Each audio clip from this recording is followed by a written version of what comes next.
First up is Enola Holmes, which just came out on Netflix, and it stars Millie Bobby Brown, who you probably know from Stranger Things, as Enola Holmes. She's supposed to be the younger sister of Sherlock and Mycroft Holmes. She's very clever, much like her brothers, more along the Sherlock lines than maybe Mycroft, although Mycroft is also very intelligent. She's a very independent young woman. Her mother's played by Helena Bonham Carter, who I thought was actually very fun in this. Sherlock is played by Superman himself, Henry Cavill, and Sam Claflin from The Hunger Games plays Mycroft Holmes.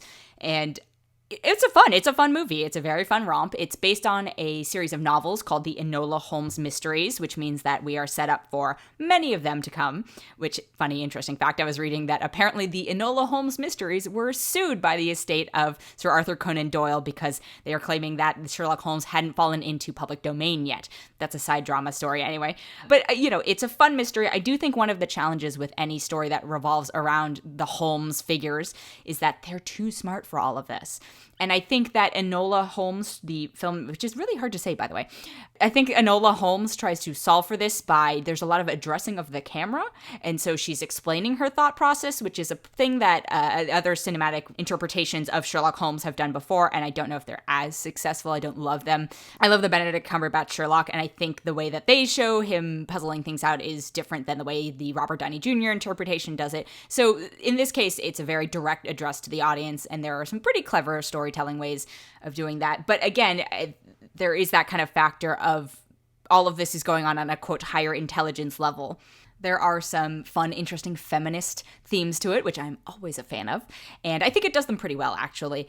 And I like that the brothers are there, not necessarily to save the day. They do play a role in it, but it's really her story. And I think Millie Bobby Brown, as we've seen on Stranger Things, is a really strong actress. This is a more fun role for her. 11 on Stranger Things gets very serious and sad, and Godzilla was just a bunch of screaming. So, this is very different. She actually gets to talk. And I always forget that she is British.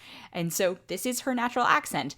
She's sweet. She carries the film, obviously. There is, again, some pretty big talent in this, and the fact that she manages to star and hold her own is a very strong sign. Again, much like any Sherlock Holmes-based mystery, there are some plot points where you kind of go, really? Okay. And there are some kind of diversions that the storyline takes that I'm not 100% sure what the value was, but I still think it's a fun romp. It's a tight 2 hours. It's very enjoyable. If you have Netflix, it's already there, so there's really not a reason not to watch this weekend. So I'm going to give Enola Holmes 3.9 out of 5. And then very thematically different, we've got The Devil All the Time. And I started watching this very late at night, and I am not someone who's usually capable of staying up late at night. And I thought I was going to fall asleep and then pick it up in the morning, and I stayed up and watched the whole thing. I thought it was very interesting. I think it's very uneven, and there are a lot of problems with it. That being said, so desperate for new content right now that it was still watchable. It has a lot of people in it. You've got Tom Holland, you've got Robert Pattinson, you've got Sebastian Stan, you've got Bill Skarsgård, you've got Harry Melling, who you probably know better as Dudley Dursley, who is having quite a little resurgence this year on Netflix. You've got Riley Keough, you've got Haley Bennett, you've got Mia Wasikowska, you've got Eliza Scanlon, and you've got Jason Clarke. Really just a lot of bigger names in this. And it takes place in this kind of middle of nowhere little town that seems to have more sinister, violent people in it than really any small backwoods town should. But somehow they've all coalesced in this little place, which was very bizarre. And so it's kind of the interweaving of how all these stories and these characters relate to each other. It was a little sloppy. It doesn't do the tightest job of weaving them all together, but then once you do figure out how the stories are going to be interconnected, it's a little bit like, all right, I guess.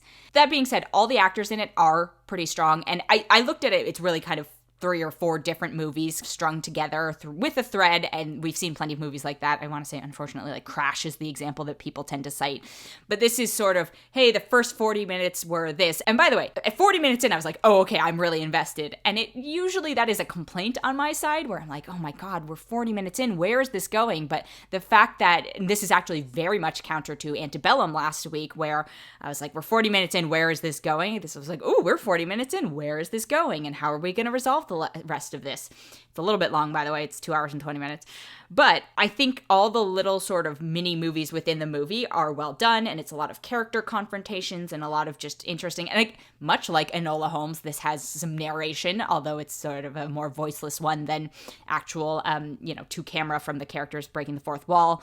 I found it watchable. I don't think it's going to be for everyone. It's got some tough themes. It's got a fair amount of violence. I don't really want to talk too much about the plot because it sort of starts to disintegrate the second you start to talk about it, I feel like. But it's definitely a character-based thing.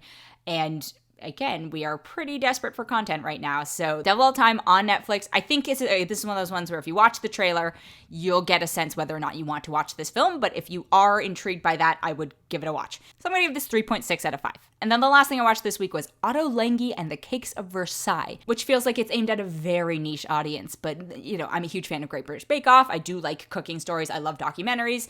And so started watching this. I wasn't familiar with who Ottolenghi was, and that's his last name, Yotam. He's a chef who's now pretty well known in the UK, but he's from Jerusalem, and he gets sort of commissioned, I guess, approached by the Metropolitan Museum of Art in New York to participate in an exhibit they had on Versailles, and he gets approached by, I guess there's a kind of live theater component or department at the Met or performance, and so they brought in all of these chefs to do a supplemental part of the exhibit, and so he was in charge of sub-curating all of these chefs to do it. And I think the documentary wanted to be a sort of educational piece on Versailles and an educational piece on baking and cooking and that chemistry. And then there was this whole component of how technology is advancing in the world of baking, and people are 3D printing food and the artistry there. And much like baking, you experiment a lot and sometimes you fail. And there were parts of this that definitely failed. But if you're a fan of food, the parts of it's very short also, by the way. It's sub hour and a half. But the parts of it that were really the most interesting to me were the individual interviews with the other members of the sort of assembled team who were participating in this event, who each of them, how they approached the inspiration of Versailles and the Cakes of Versailles and how they applied their culinary art to that. And so you've got these people who make crazy jellos and this woman who 3D prints her cakes and all this stuff. And then there's a whole sort of mini autobiographical part for Ottolenghi, which I wish that they'd actually front-loaded. The movie jumps so aggressively into the exhibit that they're putting together and, just rushes through a bunch of stuff in the beginning that I felt very overwhelmed. And then once it let itself breathe a little bit and explained a little bit more about what was going on and who these individuals participating were, that's when I was more interested. I think this might have been better as maybe a mini-series and you explored each of the different chefs and how they've come to be. It features people who maybe people in the cooking world know better than I do, but there was one familiar name to me. It wasn't Ottolenghi. It ended up being Dominique Ansel, and I was like, I don't know why I know this name. And then they explained, oh, he's the guy who created the cronut. And I went, oh God, okay, fine. So that should tell you the audience that this is aimed at, right? People who are fans of Dominique Ansel and Ottolenghi. And there's some of the work that the chefs were doing was really interesting. There's one woman, Janice Wong, who's doing crazy stuff. I think it's, to use some cooking metaphors, it's trying to force too many flavors that are not necessarily complementary together into one recipe. And I think if it had separated them out and let them exist on their own, it would have been stronger. But that being said, it's still watchable. Also, do not go into this not having eaten. I hadn't eaten before and I was just starving and I had to pause in the middle. I was like, I just want cake, and I know whatever I'm about to eat is not going to equate to any of the things in terms of satisfaction that I'm seeing on the screen, because what's being made on screen looks delicious. So eat before if you're going to watch it. Again, this is one where I say, if you're familiar with the people involved and you know you're going to be interested, this is for you. If you're not necessarily a fan of the kind of culinary cinematic exploration that this is going through, I think you can totally skip this one. I'm going to give it 3 out of 5.